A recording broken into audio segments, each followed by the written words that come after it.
estamos começando uma nova série de mensagens que vai completar aquela trilogia.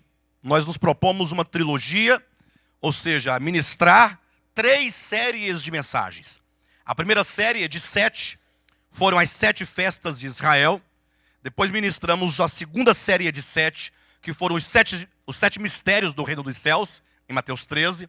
E agora, para completar essa trilogia, vamos apresentar a terceira série de 7, que são as 7 igrejas do Apocalipse, os vencedores. Amém?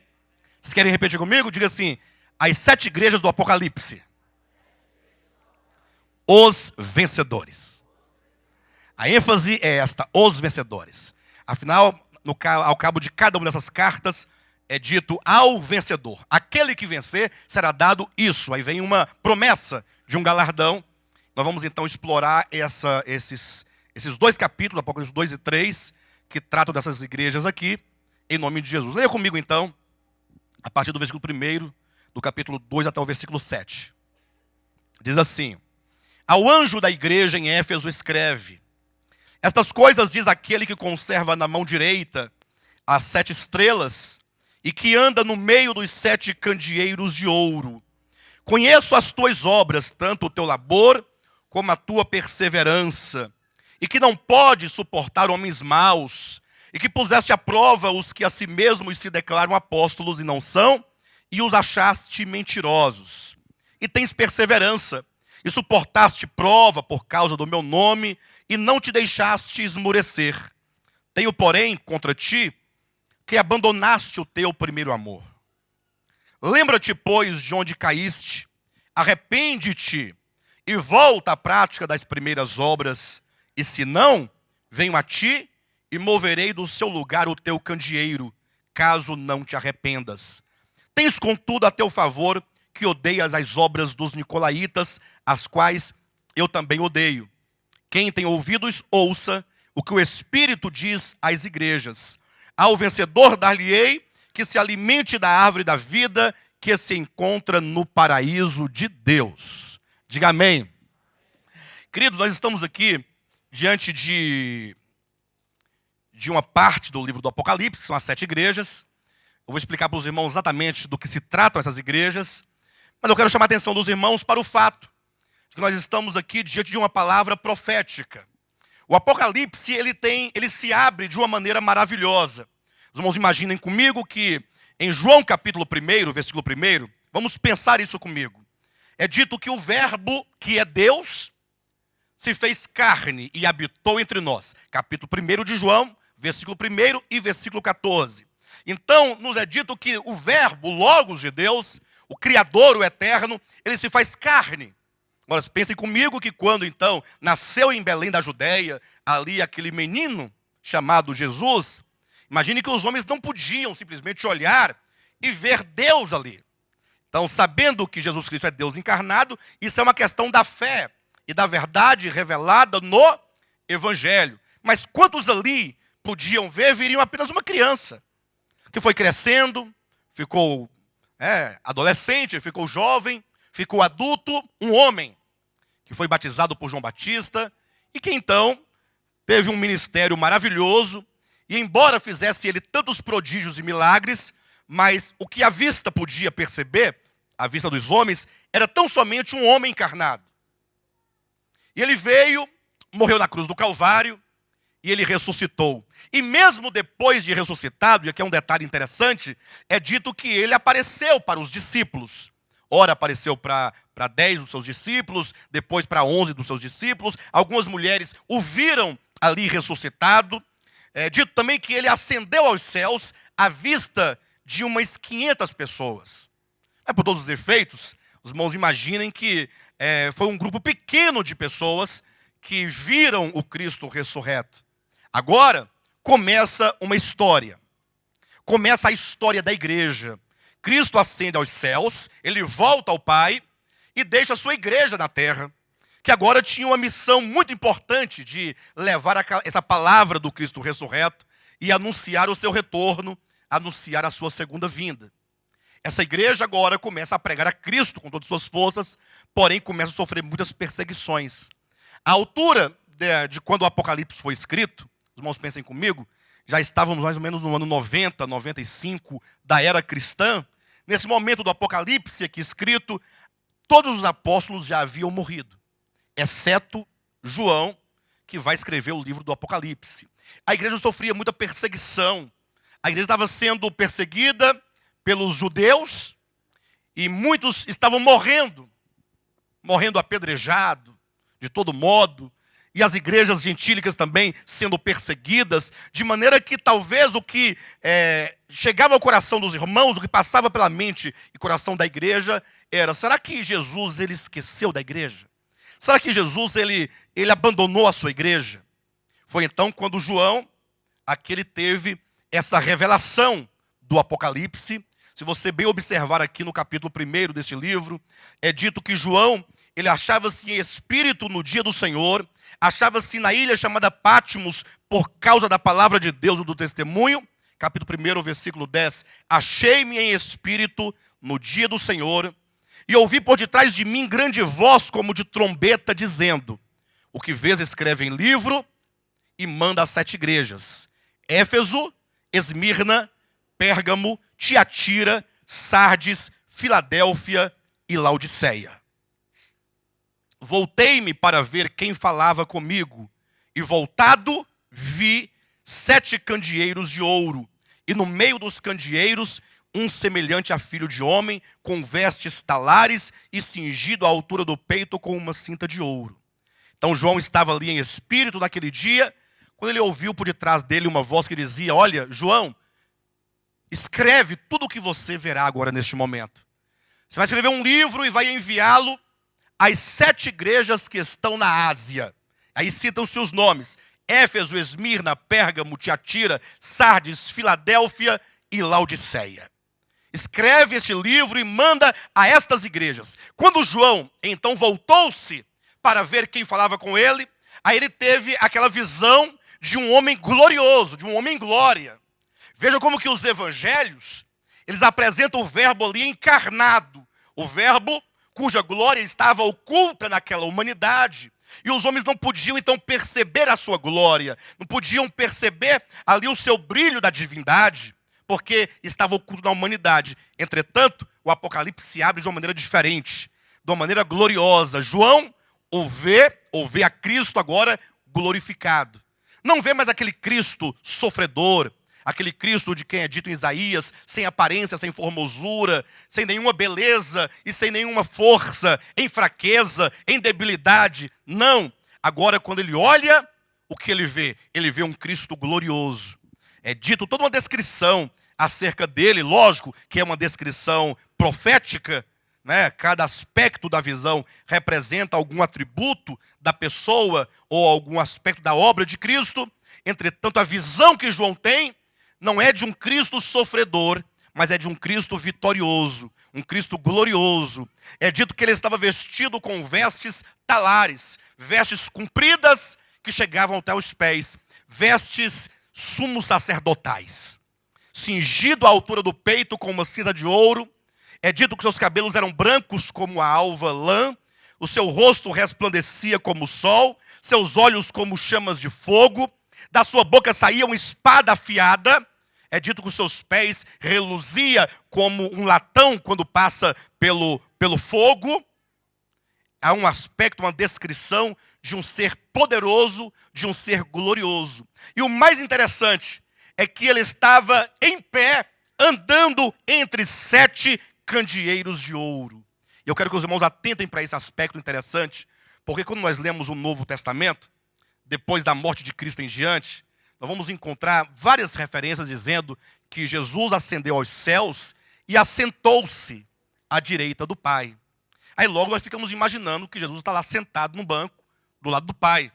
Mas entenda que esse assentar-se à direita significa que tão logo ele completou a obra de redenção, ali na cruz do Calvário, é dito que agora ele assentou-se à direita do Pai, porque a obra está o quê? Consumada. Diferentemente dos sumos sacerdotes, ou dos sacerdotes do Antigo Testamento, que eles não tinham descanso. Eles ficavam continuamente, a cada dia, oferecendo sacrifícios. Ofereciam hoje, amanhã, novo sacrifício. Depois, outro sacrifício. Ou seja, como a obra de sombras e figuras não tinham nenhuma realidade, então ela não se efetivava de fato. Uma vez que Cristo, então, ele cumpriu em si mesmo essa obra de redenção, uma obra plena, uma obra eterna, então ele assentou-se à destra do Pai, no sentido de que essa obra está consumada. Mas não significa que ele não esteja ativo, ainda levando a cabo aquilo que ele conquistou na cruz do Calvário. João, então, o vê na terra. João o vê andando entre 7 candeeiros de ouro. E aqui no capítulo 1, versículo 20, olha direitinho na sua Bíblia, o próprio Jesus declara dizendo: quanto ao mistério das 7 estrelas que viste na minha mão direita, e aos 7 candeeiros de ouro, as 7 estrelas são os anjos das igrejas, e os 7 candeeiros são as 7 igrejas. Então aqueles 7 candeeiros, 7 candelabros de ouro, e Jesus no meio das igrejas.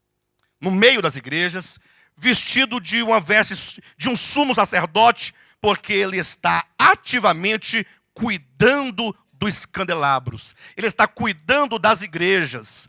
Assim como lá no Antigo Testamento, o sacerdote tinha que cuidar daquele candelabro, ali colocando azeite, tirando os morrões, ali suprindo para que a chama ficasse sempre acesa. Assim Jesus Cristo também, ele está entre as igrejas, ele está cuidando das igrejas, e então aquele que está presente, ele conhece cada uma das igrejas. Jesus conhece a sua igreja. Vamos observar aqui no capítulo 2, primeira igreja, segunda, sempre ele vai dizer: conheço, eu conheço, eu conheço. Ou seja, ele não está alheio às coisas que estão acontecendo historicamente na igreja. Pastor, mas por que diz que são 7 igrejas da Ásia? Seria porventura somente aquelas igrejas de antigamente? E não seria porventura as igrejas de todos os tempos? E eu lendo aqui essa semana, eu procurava uma prova interna dentro do texto, que talvez nos desse a entender que essas 7 igrejas, elas representam apenas a igreja, a única igreja de Cristo, que estaria ao longo de toda a história, a começar da primeira igreja, lá do início do primeiro século, até a igreja do tempo presente. Seriam 7 igrejas que simbolicamente representam a igreja em 7 momentos diferentes da história. Veja na sua Bíblia, Apocalipse capítulo 1, no versículo 1 é dito assim, olha: revelação de Jesus Cristo que Deus lhe deu para mostrar aos seus servos as coisas que em breve devem acontecer, e que ele, enviando por intermédio do seu anjo, notificou ao seu servo João. Então, olha o que esse versículo diz. Este livro do Apocalipse, que foi o livro que João escreveu. Lembra que falou assim: escreve o que você vê num livro e manda às 7 igrejas. No versículo 1 é dito que este livro é o livro acerca da revelação que o Pai deu a Jesus Cristo para então mostrar a quem? Mostrar aos seus? Mostrar aos seus? Olha na sua Bíblia aí. Revelação de Jesus Cristo que Deus lhe deu para mostrar aos seus servos as coisas que em breve devem acontecer. Então no versículo 1 diz que este livro é para revelar aos servos de Deus. Quantos servos de Deus nós temos aqui? 4, muito bem. Nós temos aqui 4 servos de Deus, né? Então, esse livro é para revelar aos servos. Entretanto, no versículo 10, diz: achei-me em espírito no dia do Senhor, e ouvi por detrás de mim grande voz, como de trombeta, dizendo: o que vês, escreve em livro e manda às 7 igrejas. Eu pergunto, é para as 7 igrejas ou é para os servos? Mas aqui não diz 7 igrejas. Então eu pergunto, este livro é destinado às 7 igrejas que estão na Ásia ou aos servos de Deus? Certamente este livro ele é destinado aos servos de Deus, evidentemente. E também às 7 igrejas que representam o povo de Deus. Então a verdade é que essas 7 igrejas estão aqui para representar o povo de Deus ao longo desta era da igreja. De maneira que Éfeso vai representar a igreja do primeiro século. Ao passo que Laodiceia, a última das 7, vai representar a igreja dos últimos dias, a igreja dos dias atuais.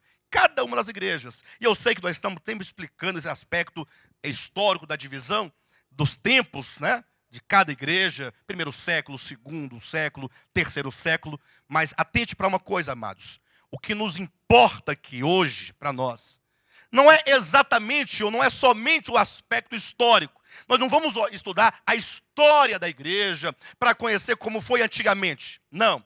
Vamos estudar essa série de igrejas para saber o que Jesus Cristo tem a nos dizer.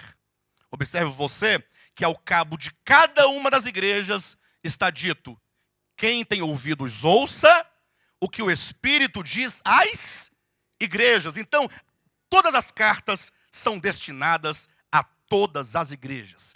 Ou seja, ainda que haja o aspecto das etapas da igreja, cada igreja representando um período, entretanto, a mensagem de Jesus Cristo aqui é para todas as igrejas. Ou seja, vocês imaginem que Cristo, estando presente na história da igreja, ele está olhando as igrejas, ele conhece as igrejas, e então ele vai falar às igrejas. Se os irmãos olharem o Novo Testamento do ponto de vista de que ao falar de Cristo à sua igreja, então ele nos falou em Mateus, em Marcos, em Lucas, nos falou em João, nos falou nas epístolas, e agora nós temos 7 cartas. 7 cartas. A carta é uma coisa muito importante. Eu sei que hoje em dia não se fala mais de carta, se fala mais em e-mail, em WhatsApp. Só que a função é a mesma.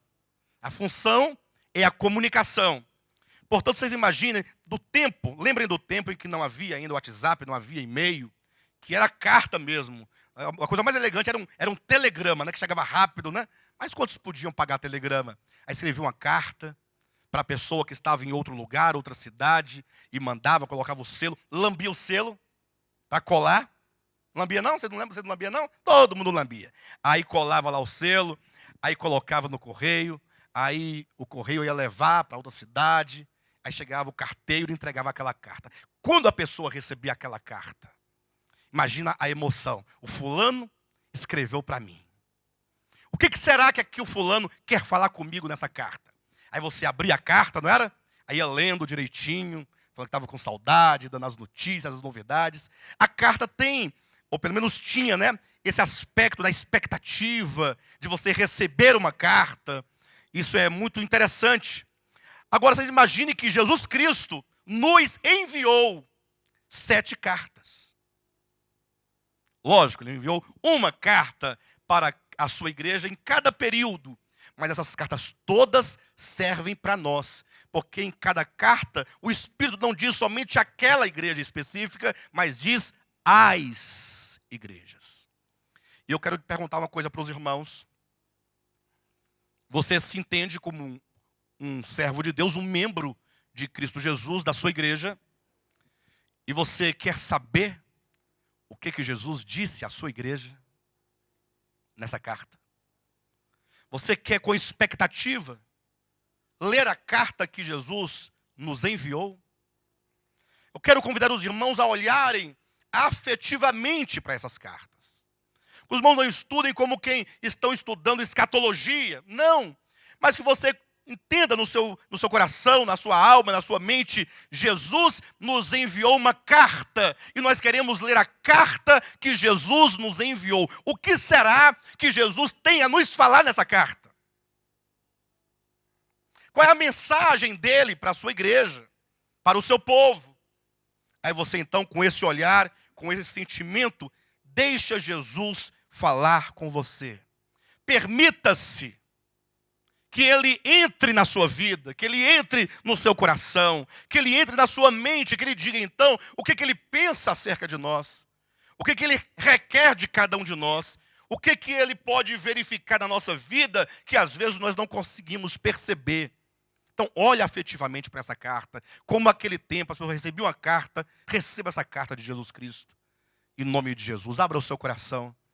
E aqui nessa carta, no capítulo 2, versículo de 1 a 7, carta à igreja em Éfeso, Jesus vai dizendo umas palavras interessantes. Eu quero dividir aqui essa carta em pelo menos 1, 2, 3, 4 partes. Ok? A primeira parte, Jesus vai declarar a essa igreja o que ele vê nesta igreja? Ele vai fazer uma descrição do que acontecia naquela igreja, ou pelo menos como era aquela igreja na sua existência, na sua prática diária. Está aqui no versículo 2, Jesus fala: olha, eu conheço as tuas obras. Este conheço aqui, irmãos, não é um conhecer de quem aprova, porque logo ele vai citar várias coisas positivas. E às vezes me parece que quando se diz de algo positivo, as palavras são positivas, logo nós pensamos que é um elogio da parte de Cristo. Ele vai dizer assim: olha, eu conheço as tuas obras, tanto o teu labor como a tua perseverança, e que não pode suportar homens maus, e que puseste à prova os que a si mesmos se declaram apóstolos e não são, e os achaste mentirosos, e tens perseverança, e suportastes prova por causa do meu nome, e não te deixaste esmorecer. Uma igreja positiva ou uma igreja negativa? Positiva. Conheço as tuas obras, tanto o teu labor como a tua perseverança. Olha, obra, labor, perseverança. Uma igreja que não suportava homens maus, que colocava à prova se aquela pessoa de fato era ou não um apóstolo de Cristo, e tinha perseverança, e suportava provas por causa do nome, e não se esmorecia. A igreja do primeiro século é o retrato de uma igreja que tem um ativismo muito grande, uma igreja que está constantemente em movimento. É uma igreja que tinha obra, muitas obras, tinha muito labor, tinha muita perseverança naquilo que fazia, e sobretudo era uma igreja ortodoxa.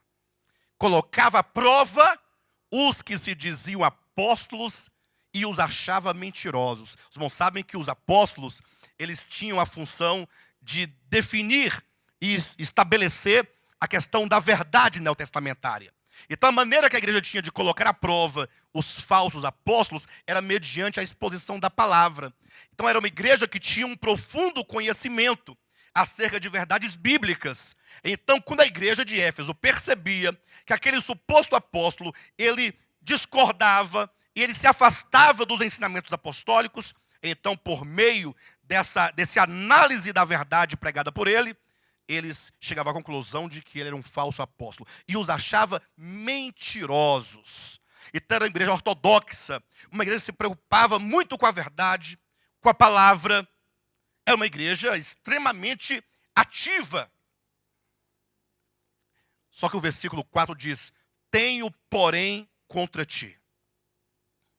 Ou seja, Jesus tinha algo que ia de encontro àquilo que se via exteriormente na igreja. A proposta dessa série de mensagens, nós temos um subtítulo, além de as 7 igrejas do Apocalipse, os vencedores, nós colocamos a mensagem de hoje, de Éfeso, igreja em Éfeso, o paradoxo de uma vida cristã entre a realidade e a aparência. Olha, o paradoxo de uma vida cristã entre a realidade e a aparência. Olhando para a igreja de Éfeso, víamos uma igreja abençoada, abençoadíssima. Os irmãos cheios de obras, cheios de labor, os irmãos ortodoxos ali pela palavra, defendendo ali a verdade de Deus. Uma igreja que, por causa da defesa da verdade, ela sofria até perseguição, porém era perseverante. E Jesus então diz: tenho, porém, contra ti que abandonaste o teu primeiro amor. E aqui começa o paradoxo. Porque como pode uma igreja tão ativa, uma igreja com tantas obras, uma igreja com tanto labor, uma igreja com tanto zelo pela doutrina, porque colocava à prova os falsos apóstolos, uma igreja que inclusive sofria algumas perseguições por causa disso, e agora simplesmente Jesus fala que eles haviam abandonado o primeiro amor. Inclusive não diz que eles haviam perdido o primeiro amor. Porque perder o primeiro amor pressupõe-se, ainda que com alguma negligência, mas que não foi exatamente algo consciente. Foi alguma coisa que aconteceu e que talvez não esteve no controle de alguém. Olha, eu perdi algo, mas não, eles abandonaram. Abandonar é uma atitude consciente. No sentido de que chega no momento que a pessoa sabe que ela está tomando outro caminho, outra direção. Entretanto, o que valia para essa igreja era simplesmente o fazer, o realizar, o acontecer. Era uma igreja que tinha muito ativismo.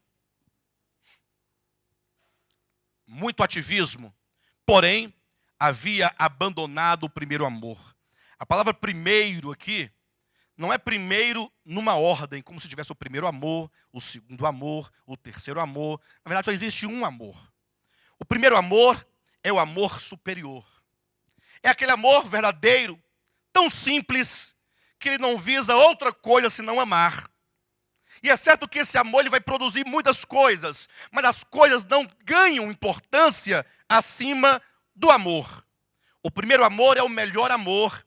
E conforme diz o versículo 5, diz: lembra-te, pois, de onde caíste, arrepende-te e volta à prática das primeiras obras. Eu pergunto, irmãos, essa igreja tinha obras? Poucas ou muitas? Tinha, inclusive, quando a obra ela chega a ser excessiva, ela se torna labor. Porque uma coisa é o trabalho, outra coisa é o labor. Ou seja, se ela tinha obras e tinha labor, ela tinha obras excessivas. Só que Cristo diz, olha, é preciso que vocês voltem, retornem ao primeiro amor para praticarem as primeiras obras, para praticarem as melhores obras. Ou seja, Jesus está repreendendo o fato de que eles tenham obras, labor, perseverança, ortodoxia, sem o amor. De nada isso vale. Jesus fala palavras aqui muito parecidas com a de Paulo, em 1 Coríntios, no capítulo 13. Quando Paulo, olhando para a igreja de Corinto, disse que a igreja de Corinto era uma igreja extremamente rica em vários aspectos. Leia depois 1 Coríntios, essa carta. Os irmãos vão perceber que ela tinha muitos dons espirituais. Ela tinha muito conhecimento da palavra. Ela tinha uma visão muito clara acerca de muitas verdades bíblicas. A igreja de Corinto era uma igreja extremamente privilegiada. Inclusive o apóstolo Paulo a elogia, em 1 Coríntios capítulo 9, capítulo 8, quando ele fala que as igrejas da Judeia, os macedônios, sabiam do amor, do serviço daquela igreja. Entretanto, faltava-lhes o mais importante. Aí Paulo vai escrever o capítulo 13 de 1 Coríntios para dizer que não importa aquilo que você faz. Porque quando Deus julga a obra, Ele não quer saber se você tem muitas obras. Ele não quer saber se você tem muito labor. E se você é perseverante naquilo que você faz e naquilo que você se propõe a fazer. Eu sei que talvez você tenha uma profunda honestidade, uma profunda sinceridade, e que você se empenha, que você realiza, e que você faz acontecer, e que você persevera naquilo que você realiza. Entretanto, o apóstolo Paulo diz, olha, você pode ter todos os dons, você pode, inclusive, dar todos os seus bens para os pobres, você pode falar língua de homens, língua de anjos, você pode profetizar, conhecer toda a ciência, você pode ter uma expressão no meio das pessoas, inclusive, você pode entregar o seu corpo para ser queimado. Entretanto, se não tiver amor, isso de nada vale. O apóstolo Paulo vai colocar o amor como sendo o último degrau a ser alcançado na vida cristã. 1 Coríntios capítulo 13, ele diz, olha, todas essas coisas passam. Tudo que você realiza é temporal, isso vai passar. O que você canta, o que você fala, o que você dá, o que você... Agora, o amor é a única coisa que não passa. O amor, ele tem uma substância eterna. O amor é a base de todo o serviço e de todo o viver cristão. Ele diz que a fé, a esperança e o amor é o tripé de uma vida cristã saudável.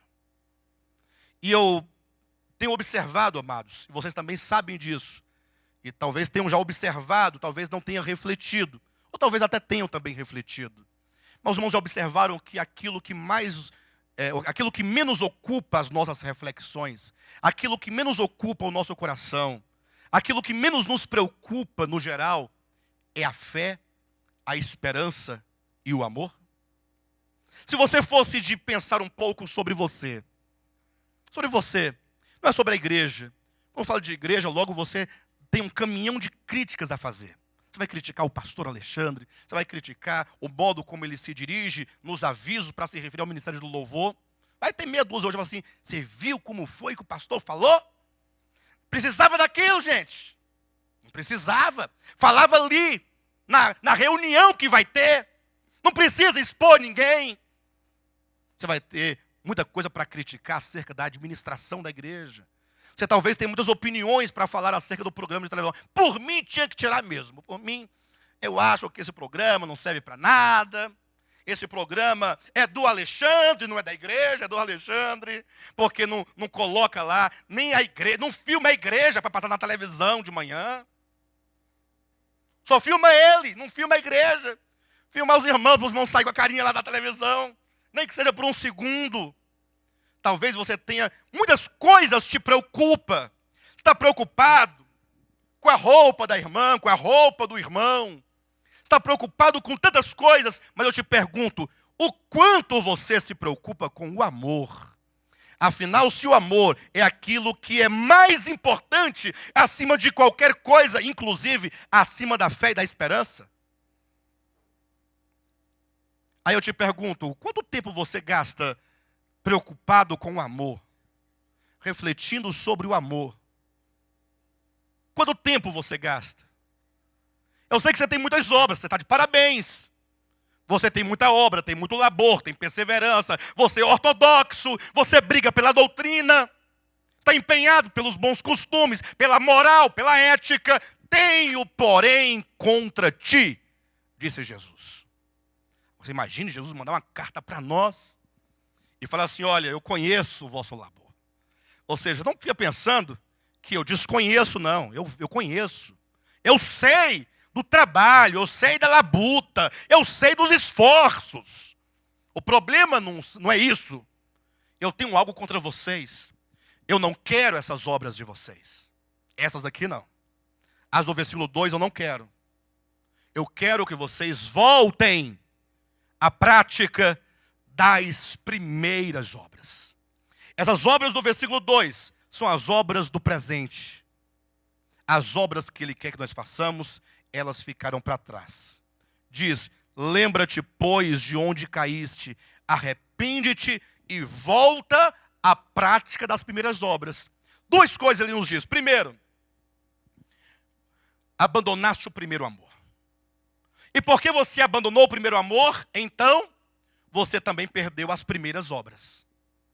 Porque as primeiras obras, elas são o resultado do primeiro amor. Primeiro amor, primeiras obras. Perde-se o primeiro amor, perde-se as primeiras obras. Aí você pode ter outras obras que não são o resultado, não sofrem a influência do amor. O amor é algo que dentro de nós nos impulsiona. Nos impulsiona. Eu ouvi muitas coisas bonitas essa semana, dos irmãos se manifestando para poder levar a igreja adiante. Isso é muito bom.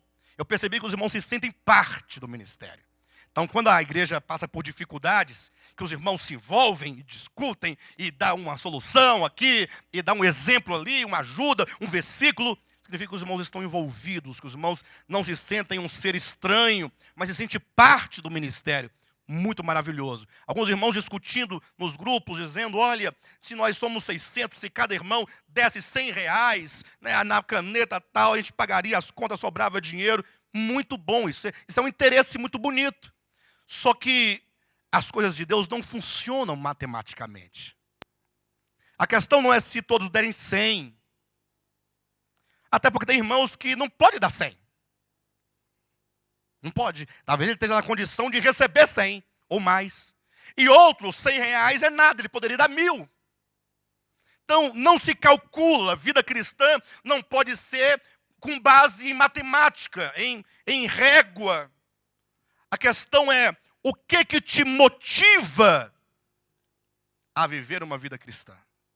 Qual é a força que a cada manhã te faz levantar e olhar para o mundo, e olhar para as pessoas, e olhar para a igreja, e olhar para o mundo, e você ter uma atitude cristã em relação a todas essas coisas e pessoas? O que motiva?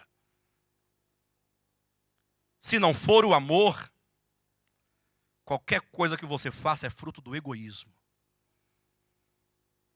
Pastor, mas até se for coisas boas, o problema é que às vezes nós fazemos coisas boas não para as pessoas, mas para nós mesmos. Como alguém que busca um aplauso, como alguém que busca um reconhecimento. Quantas vezes pessoas começam a fazer coisas boas e porque não é aplaudido, para de fazer. Se sente desanimado, como eu sou bem, não vou fazer isso. Mas de repente o pastor não me chamou lá na frente, o pastor não citou o meu nome para dizer, olha que esse irmão é um modelo para todos vocês. Então ficou no anonimato. A pessoa vai perdendo o entusiasmo de fazer de novo, porque, acho que não tem ninguém vendo, percebendo, então, se eu fizer ou não fizer, não vai fazer a mínima diferença, né? É lógico, é difícil uma pessoa reconhecer, falar assim, rapaz, eu acho que como não tem ninguém vendo, eu vou parar. Isso acontece latente, na alma, no profundo. Lá talvez nem a sua própria consciência sabe disso. Mas é porque o ser humano ele é caído. A Bíblia diz que o coração do homem é um coração enganoso. Quem o conhecerá? Eu próprio não conheço o meu coração. E Davi, sabiamente, Davi tinha uma profunda comunhão com Deus. Davi tinha uma sensibilidade para com Deus de uma maneira extraordinária. E ele um dia diz assim, olha, Senhor, tu que conheces o meu deitar, o meu levantar, o meu falar, a palavra não saiu da minha boca, tu já a conhece. Então, Senhor, eu quero te fazer um pedido aqui. Salmo 139, ele vai descrevendo como Deus conhece a pessoa no profundo, no escondido. Ele diz, olha, quero te fazer um pedido. Senhor, sonda o meu coração. Quando ele pede isso, ele está dizendo, eu não sou capaz de sondar meu coração. Eu não tenho capacidade de julgar o meu coração, porque eu não o conheço. Então, tu que me conheces, então, sonda meu coração e faz uma gentileza, vê se tem caminhos tortos aí dentro. E aí me revela esses caminhos tortos, para que eu possa andar seguro, para que eu possa experimentar mudanças. Então, a despeito de coisas boas, entenda que o problema não são as coisas boas em si mesmas, materialmente falando, mas todos nós, certamente, teremos que passar por um processo de destruição daquilo que nós somos no nosso próprio ego. E isso é uma verdade universal. Ela não só está no meio só não está na Escritura, não. Ela está em todos os meios, em todo o mundo. Todos os homens terão que passar por um processo de quebrantamento, de destruição, para ser feito novo.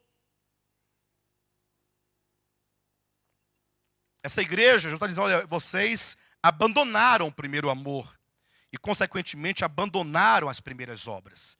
E eu quero, talvez, aqui lembrar dos irmãos de algo. Pense comigo acerca do amor e acerca das obras e acerca da fé. Quando a pessoa, ela possui fé, esperança e amor, que é o tripé da vida cristã, ela tem uma vida cristã sadia, é uma vida louvada por Deus, é uma vida louvável. Eu explico a razão. Porque, primeiramente, essa pessoa, ela é movida em tudo o que ela faz pelo amor. O amor, ele torna você uma pessoa dinâmica, não uma pessoa estática. Como que fica esperando o tempo passar, Jesus vai voltar e ele vai me levar. Não, ele te leva a um viver cristão. E o termo viver é um dinamismo. O que vai gerar o quê? Vai gerar obras, certamente. Mas não são obras pela obra, não é qualquer obra. Até porque o próprio Tiago, na sua epístola, ele nos fala sobre a questão das obras. Quando o Tiago escreveu a sua epístola, ele fala assim, olha, é possível que você demonstre a sua fé sem as obras? Por outro lado, ele diz, e eu posso te mostrar a minha fé pelas obras. Tiago fala de um grupo de pessoas, a que ele se referia imediatamente, que diziam ter fé. Se eu perguntasse quem tem fé, lógico que eu tenho fé, senão eu não estaria aqui. Mas Tiago coloca à prova a questão da fé, dizendo, mostra-me a tua fé. A fé genuína, ela não é uma fé meramente ideológica. A fé genuína não é meramente uma fé dogmática, uma fé que se escreve no manual aquilo em que se crê. A fé não é filosófica. A fé verdadeira, ela é demonstrável. ela chega a ser tangível. E aí Tiago vai dizer que a verdadeira fé, ela é viva. De maneira que o resultado, o fruto da fé, são as obras. E essas são as obras que é dita em Apocalipse, que são as primeiras obras. As primeiras obras são as obras que são fruto da fé. Então vem o amor, que te motiva ao exercício da fé. Sabem de uma coisa? Sabia que há muitos cristãos que têm fé? Tem fé. Fé genuína. Mas porque falta-lhe o amor, falta-lhe a motivação para o exercício da fé. Uma coisa é você ter fé, outra coisa é colocá-la em exercício. Quando você começa a olhar as coisas muito mecanicamente, você já não olha mais organicamente. Poderia dar um exemplo, quando nós éramos 16, vocês aqui vão lembrar, vocês dois aqui que são desse tempo, vocês fundaram conosco esse ministério, não foi? Como é que era o nosso olhar para o ministério? Era tudo muito orgânico, era muito amor, era muita doação de si mesmo. Era uma coisa assim muito, né? Era o nosso próprio corpo, era a nossa própria alma, era o nosso próprio ser. Não toca não, porque se tocar, todo mundo sente. Aí o tempo vai passando, aí vão vindo outras pessoas, não estou comprando pessoas, mas vai enchendo e vai ganhando uma outra característica. Começamos a nos preocupar com outras coisas. E parece que agora falta aquela motivação. Por que continuar? Aí ainda que se tenha fé, se não tiver o elemento motivador, a fé, ela fica inoperante. Por isso que às vezes não há progresso. Porque ainda que haja fé, falta o amor. O amor que nos faz agir. Agir pelo amor, que é o exercício da fé. Tiago vai dizer então que a fé verdadeira, ela vai dar frutos. Agora, cuidado vocês não confundirem fé e obra como se fossem duas coisas diferentes. Como se tivesse que somar fé mais obras é igual a isso. Porque senão você vai fazer igual essa igreja aqui. Vai começar a fazer obras e obras e obras e obras e obras e obras. Que Deus vai dizer, vocês têm muitas obras, porém, vocês não têm as primeiras obras. Pastor, mas fé e obras não são duas coisas? Não, é apenas uma coisa. Eu dava aqui o exemplo na quarta-feira. Quando você pega uma semente, digamos uma semente de laranja, na sua mão. Você sabe que potencialmente, aquela semente, ela tem ali a madeira, que será a árvore, não tem? Ela tem ali as folhas, potencialmente está tudo ali dentro. As flores, os frutos. Entretanto, você tem o quê? Uma semente. Você tem uma semente. Quando então você planta aquela semente, ela germina e ela cresce e se transforma em árvore, dá folhas e então vem as flores. Quando vem um fruto, você pega e come aquele fruto, então você tira aquele fruto e começa a comê-lo. Eu pergunto assim, eu estou comendo aquela semente? Sim ou não? Mas aquela semente desenvolvida. Não é isso? O fruto, na verdade, não é algo além ou fora da semente, mas é a própria semente desenvolvida. O fruto é a manifestação exterior da vida e da essência daquela semente. De maneira, então, que o que são as obras, o que são as primeiras obras? Ora, são o fruto da fé.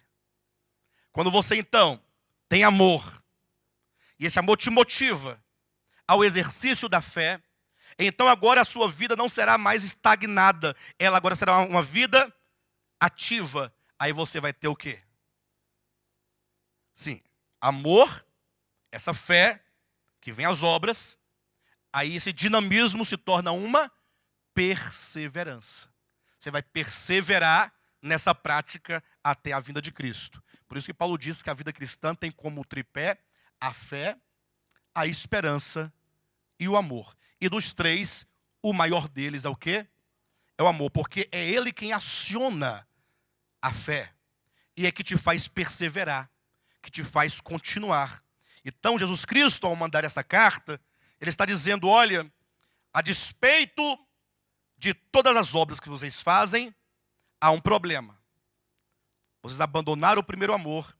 Nós fomos então convidados a voltar. Lembra-te, pois, de onde caíste, arrepende-te e volta. Volta à prática das primeiras obras.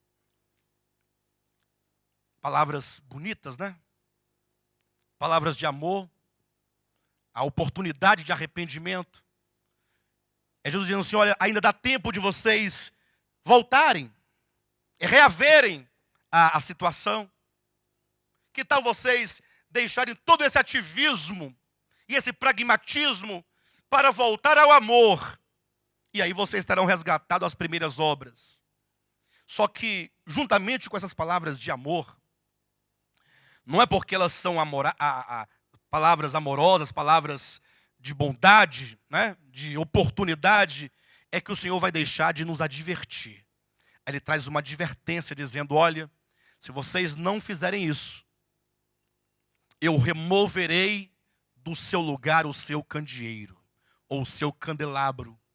O que significa a igreja enquanto candelabro? O candelabro ele tem uma função. Qual é a função do candelabro? Iluminar. Essa iluminação, imagine só que o mundo ele está em trevas. Então a igreja, enquanto um candelabro no mundo, ela serve de quê? De iluminação para direcionar aqueles que estão em trevas. A igreja, ela tem uma função profética em relação ao mundo. A igreja, ela é um referencial para o mundo. Para aqueles que ainda não conhecem a Deus. Ela serve de luz. Não é aquela luz que diz lá em Mateus, que são as obras, não. É que a igreja na terra, ela está ali como um candelabro com as suas hastes para manter a sua luz ligada, para iluminar o ambiente. Então a igreja tem uma função profética. Uma das funções da igreja em relação ao mundo é brilhar, é resplandecer. Mas imagine que Cristo ele faz uma certa ameaça dizendo, olha, a igreja eventualmente, se não mudar o seu posicionamento, ela poderá perder a sua funcionalidade, poderá perder a sua função em relação ao mundo. Quantas igrejas será na história que perderam a sua razão de ser em relação ao mundo? Existem nominalmente, mas não possui de fato uma razão de ser. Porque se ela deixar de existir, não fará nenhuma diferença. Um candelabro removido é um candelabro sem função. Como que Deus nos dá a oportunidade? Eu pensando essa semana sobre essas palavras, me lembrei de um texto de Watchmani, que ele falando sobre o mover de Deus, o fluir de Deus, ele falando como que Deus está caminhando na história, e a cada tempo, ou de tempo em tempo, Deus sempre vai usar um homem, ou uma mulher, ou um grupo de pessoas, para que por meio daquele grupo Deus cumpra algo.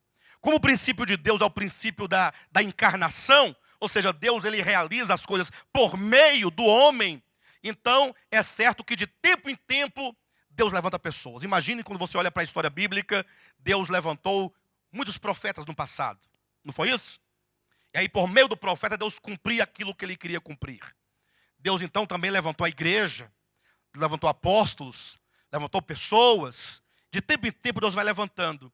E eu acredito piamente no meu coração que este ministério, ele foi levantado por Deus para atender às suas necessidades nesta era.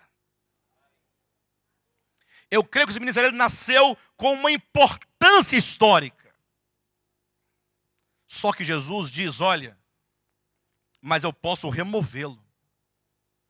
Não pensem vocês, ou não pensemos nós, que nós somos únicos e exclusivos e de que Deus vai ficar passando a mão na nossa cabeça a vida toda, porque nós sabemos a palavra. Isso é grande tolice. A Watchmani diz assim, ele usa o exemplo de pedras, como se Deus estivesse atravessando um rio. Ele vai pisando em pedras, ó, para atravessar o rio. Ele vai usando homens para alcançar o seu propósito. E então, no momento de ele diz, olha, se vocês não corresponderem ao que Deus quer, Deus tirará vocês dessa função e Ele escolherá outro. Amanhã ou depois, Deus pode remover esse candelabro que somos e simplesmente usar outro ministério, outras pessoas, para cumprir aquilo que Ele quer cumprir. Se Ele diz, olha, lembra-te, pois, arrepende-te, volta, senão eu vou remover o vosso candelabro. Capítulo 2, versículo 6, diz assim, tens contudo a teu favor, que odeias as obras dos nicolaítas, as quais eu também odeio. Então perceba a estrutura da carta. Ele louva a igreja, ou melhor, desculpe-me, ele diz conhecer as obras dessa igreja. O versículo 2, não há nenhum elogio e também nenhuma reprovação a priori. Olha, eu conheço, eu tenho visto o trabalho de vocês. Agora, tem um problema. Aí vem a reprovação no versículo 4. Vocês abandonaram o primeiro amor e, consequentemente, as primeiras obras. Então, voltem. Voltem às primeiras obras. Agora ele dirá o que ele tem a favor dessa igreja. Essa igreja é louvada porque ela odiava as obras dos nicolaítas, as quais eu também odeio. E aqui é uma coisa interessante, porque nós não vamos encontrar absolutamente na Escritura, em nenhum lugar, dizendo exatamente o que são as obras dos nicolaítas. Nós não vamos encontrar as obras dos nicolaítas são isso e aquilo outro. Não tem. Aí muitos costumam associar as obras dos nicolaítas com as obras de Balaão, porque aqui no capítulo 2, né, versículo 14 e 15, vai colocar Balaão e os nicolaítas lado a lado. Eles querem fazer essa identificação. Mas logo você percebe que é uma coisa diferente, porque a igreja tinha tanto uma coisa quanto a outra.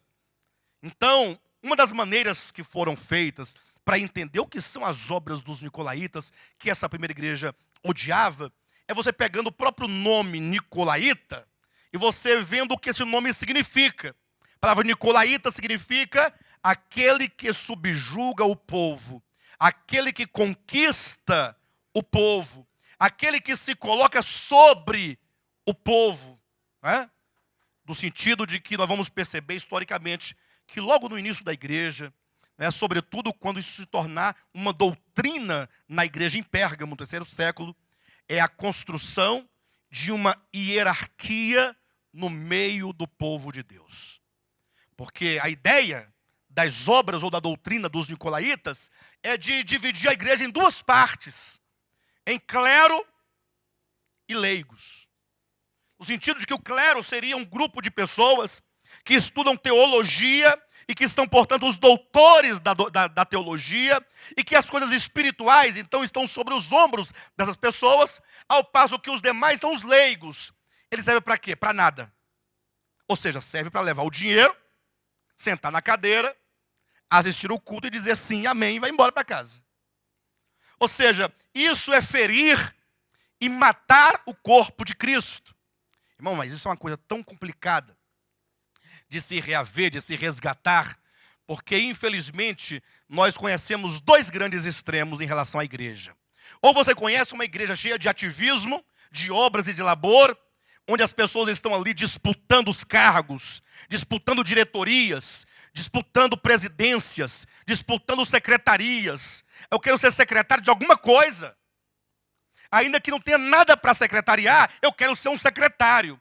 Eu quero falar assim, olha, eu sou o terceiro vice-secretário do departamento tal.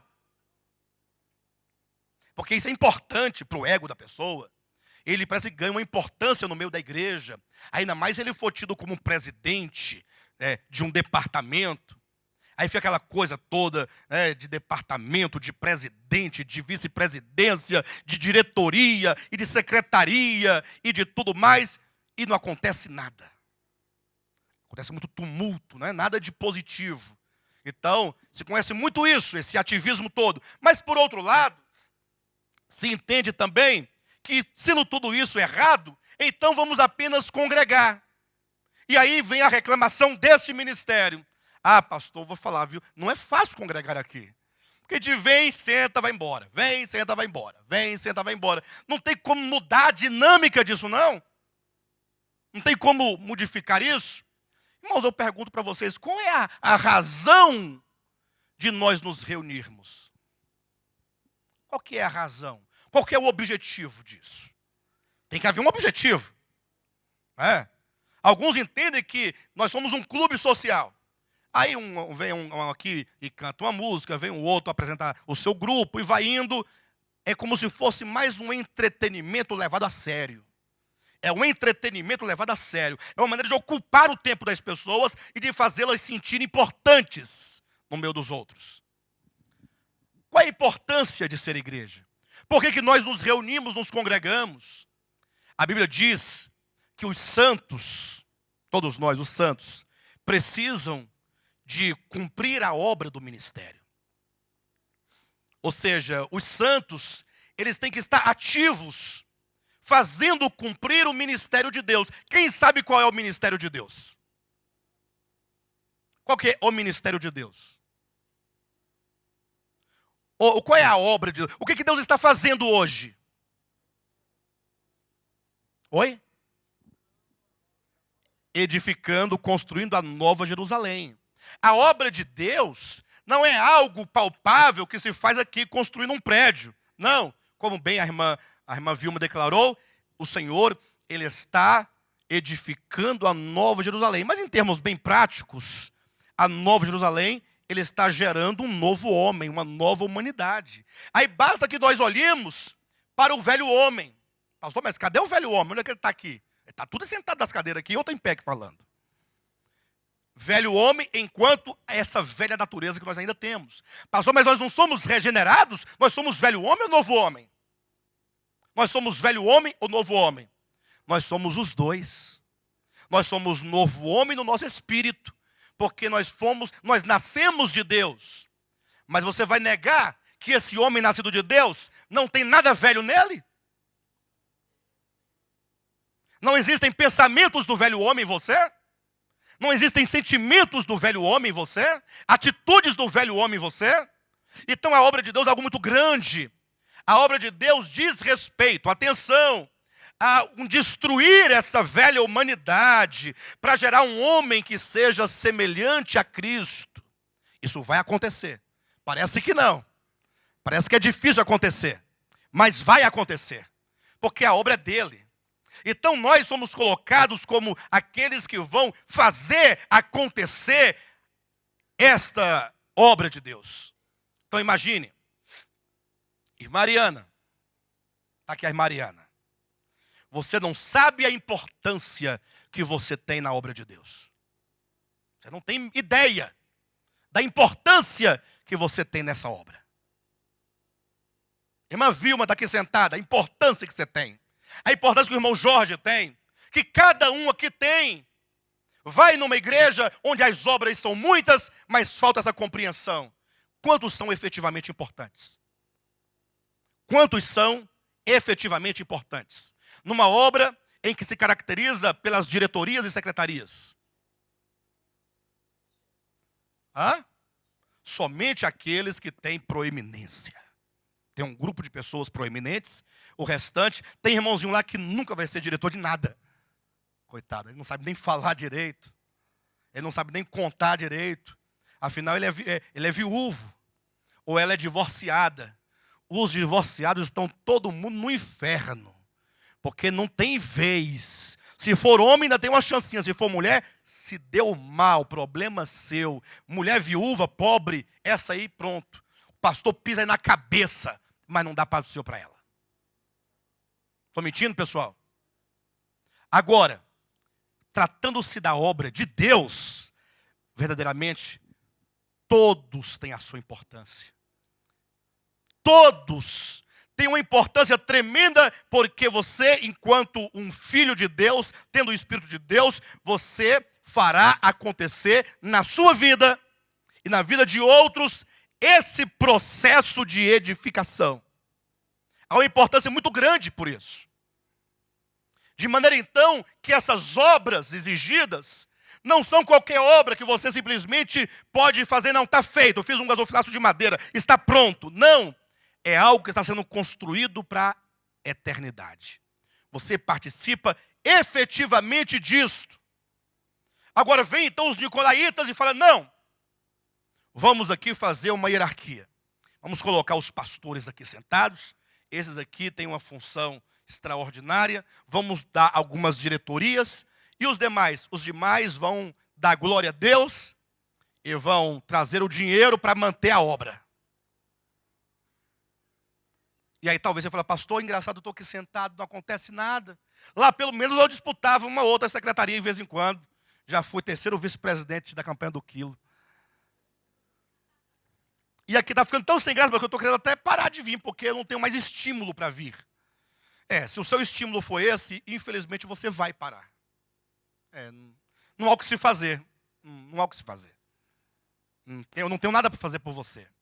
Agora, se você compreender que o corpo de Cristo ele é vivo, ele é orgânico, que cada membro tem a sua importância, e que essa importância ela é orgânica, ela não é mecânica, ela é viva. Aí você então vai começar a promover o ministério de Deus. Porque isso acontece na sua casa, no seu trabalho, na sua família, entre os santos. Não é uma questão de posição, não é uma questão de talento. Ah, pastor, fico olhando a igreja, aquela irmã canta bem, o outro toca bem, o outro prega bem, o outro não faz nada bem, mas ele é bonito. E o que eu faço? Eu não sei fazer nada disso. Não, é orgânico, é de Deus. Deixe Deus trabalhar no seu coração. Ame a Deus, ame a palavra, se envolva com Deus, se envolva com a palavra, se envolva com os santos, e você verá o quanto Deus fará de mudanças profundas no coração, na alma, coisas que homem algum é capaz de realizar, de igreja nenhuma é capaz de realizar enquanto instituição, e que só Deus pode realizar. Então essa igreja primitiva, ela porque era a igreja ainda inicial, ela era uma igreja que aborrecia essas obras dos nicolaítas, no sentido de querer fragmentar a igreja e criar um grupo de pessoas que se assenhoram e se colocam sobre o povo de Deus. Interessante. A cegueira é tão grande nesse aspecto, que há quem construa um templo chamado Templo de Salomão. Salomão não sabe nem disso, hein? Ele não está nem sabendo disso. E não somente constrói um templo de Salomão, mas como coloca um tanto de sacerdotes, vestidos de sacerdotes. E eu fiquei pensando, gente do céu, é só o Espírito Santo para revelar, porque um homem tão inteligente como o Silvio Santos, que ele é inteligente, ele é bobo, inteligente, mas a inteligência humana não é capaz de entender, de ficar lá abismado. Vocês viram? No Templo de Salomão, Silvio Santos, lá, tirando foto de uma arca, de um pedaço de madeira revestido com uma coisa parecida com ouro. Tirando foto, espantado, abismado. Isso aqui é alguma coisa muito grande, ali não tem nada de grande. E o Silvio Santos falou uma coisa muito certa, qualquer homem faria isso aqui até melhor. O louvor aqui disse, foi a ideia. Isso aqui não... Bem, mas aí está lá o sacerdote andando no meio do povo, vestido de sacerdote. Isso é o quê? Falta de compreensão. Porque se aquele homem é o sacerdote, o que os outros irmãos são? É o povo comum que ficava do lado de fora do templo, né? Ficava apenas no átrio. E o sacerdote não era aquele que fazia a ponte entre Deus e os homens, não é aquele que representava os homens. E aí o meio cristão, de uma maneira geral, entende que os pastores são o quê? São sacerdotes de Deus. E que o povo tem que pedir a bênção ao sacerdote. E que o sacerdote, então, ele tem uma oração diferenciada, porque ele é o homem de Deus e é a mulher de Deus. Então o povo vai lá com a cabeça assim, ó, igual boi, para o sacerdote abençoar.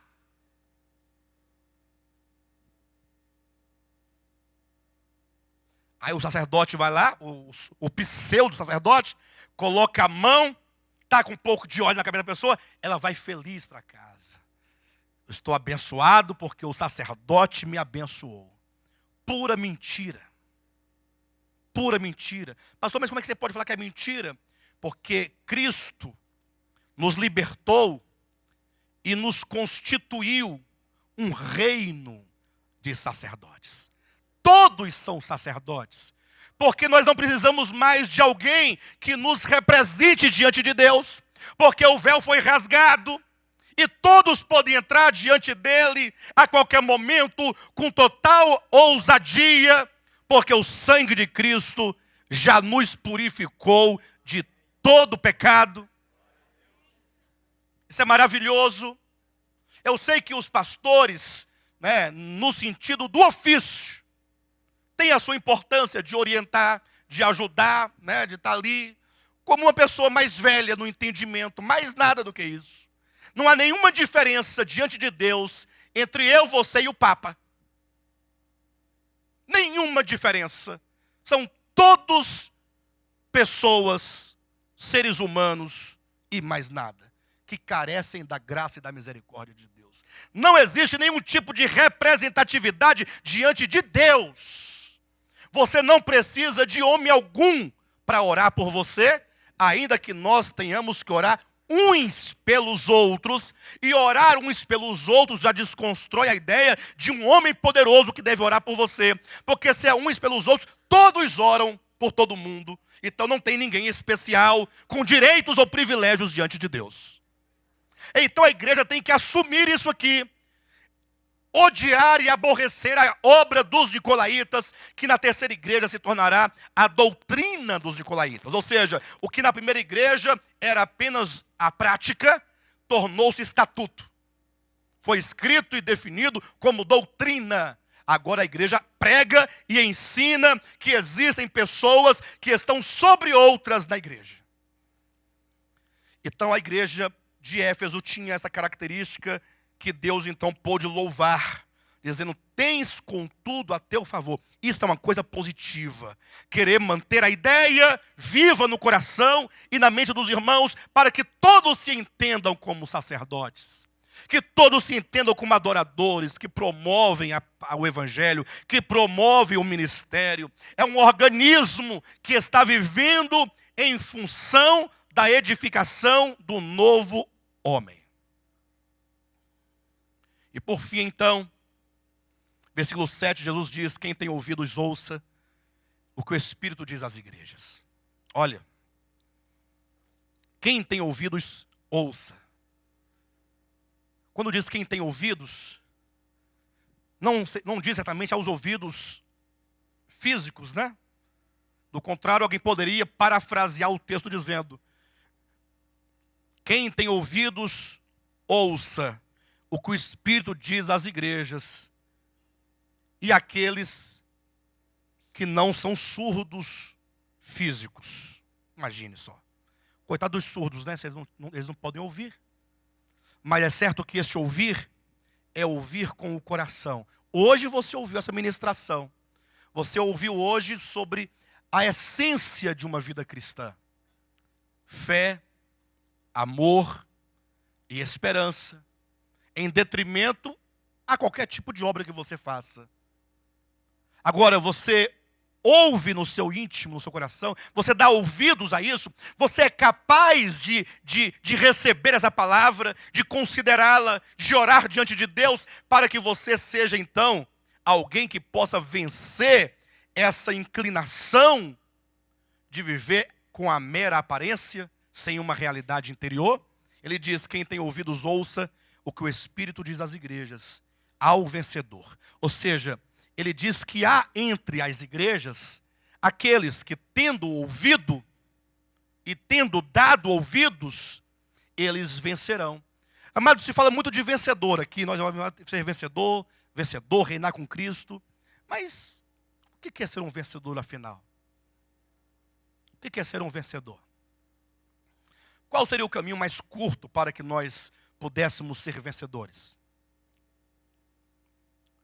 O amor, sim, mas o caminho mais curto. Ao vencedor, dar-lhe-ei, tem uma promessa. O caminho mais curto é, aqui está escrito, olha, quem tem ouvidos, ouça. A questão é: você dará ouvidos a esta palavra? Se você der ouvidos a esta palavra, se você for capaz de guardá-la no coração, de refletir sobre ela, e de considerar diante de Deus. E essa consideração te levará a você perceber quantas vezes você não tem agido motivado pelo amor, mas motivado por qualquer outra coisa. Se você percebe isso diante de Deus, e então você tem a chance de mudar a sua vida. Lembra-te, pois, de onde caíste e arrepende-te e volta. Então, ser um vencedor é você não somente ouvir com os ouvidos esta palavra, mas você colocá-la em prática. A palavra vencedor aqui é conquistador. Aquele que conseguir mudar esse quadro e essa experiência. Deixar a aparência do versículo 2 para ter a realidade do versículo 5. A prática das primeiras obras. Esses que assim fizerem serão vencedores. Veja que o Senhor não te pede nada exagerado. Quem aqui quer ser um vencedor? Você quer vencer? Você já é filho de Deus. Salvação não se perde. Pastor, mas por que o vencedor vai comer da árvore da vida que se encontra no paraíso de Deus? Ora, ele vai ter o privilégio, como galardão, de ter uma experiência de Cristo no reino milenar, que somente estes terão. A árvore da vida é o próprio Cristo como vida. Então, há um banquete que se oferece.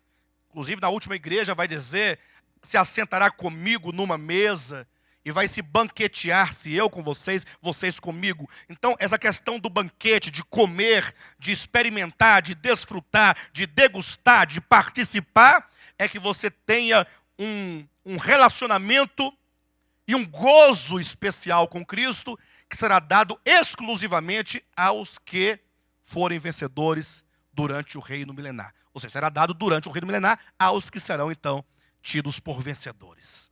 Então, o Senhor, esta manhã, Ele nos diz o seguinte, que é preciso que nós repensemos os nossos conceitos acerca da vida cristã. Nós somos convidados a refletir e a considerar o que de fato é e o que de fato vale a pena na vida cristã. Talvez você se considere um bom cristão, mas você tem que saber se porventura você realiza estas boas obras, essas primeiras obras, que são as obras motivadas pelo amor.